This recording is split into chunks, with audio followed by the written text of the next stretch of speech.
1000 ते 2000 पर्यंत भुरगीं आहा, पूण हांगासर फक्त एकूच पुलीस दवरलेलो आसा आनी अख्ख्या वाटेक एक सुद्दां पुलीस ना अशें दिसून येयलें आमकां लायव्ह. आतां ही मॅडम पळय उदीच्यान होन मारता वाटेन क्रॉसींग करूंक जाय, पूण एकूच पुलीस हांगा दवरला, प्लस हांगा सिग्नलां सुद्दां चलना आनी ह्या वाटेनूय आसा पळया. हांगासले जे स्कूल अथॉरिटी आसा ते सोडटा पळया हांगासर पुलीस आसूंक जाय आसले हे सगळे कंट्रोलिंग करपा खातीर. हांगा एकूच पुलीस दवरला.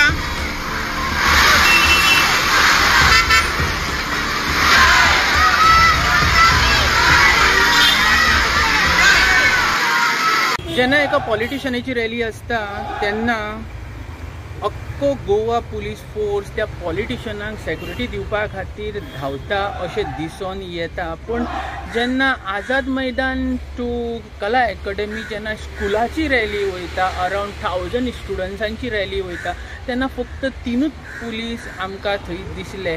असले प्रकरण पणजे घडले आनी ती रॅली आसली फक्त आमच्या इंडिपेंडंट डे जो सेलिब्रेशन करपा खातीर एक धाकटी रॅली काडलेली. पण त्या रॅलीन थंयसर तरी पुलिसांची सेक्युरिटी आसूंक जाय आसली, पण ती सेक्युरिटी आमकां दिसूंक ना.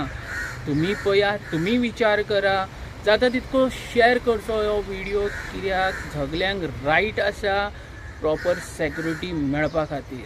मिनटाचीच बायट फक्त जी आतां रॅली आयलेली न्ही अख्ख्या वाटे वयल्यान फक्त 3 पुलीस दवरलेले रॅली खातीर. म्हणजे अरावंड 700 ते 1000 पर्यंत भुरगीं आसली आनी रस्त्याचेर खंयच पुलीस नासले, फक्त 3 एक हांगा आनी एक फाटी. हेजेर कितें उलोवंक सोदता तुमी? लेटर केल्लें तांकां island I don't know. Okay. आनी सर रिफ्रेशमेंटा खातीर कशें कितें आहा भुरग्यांक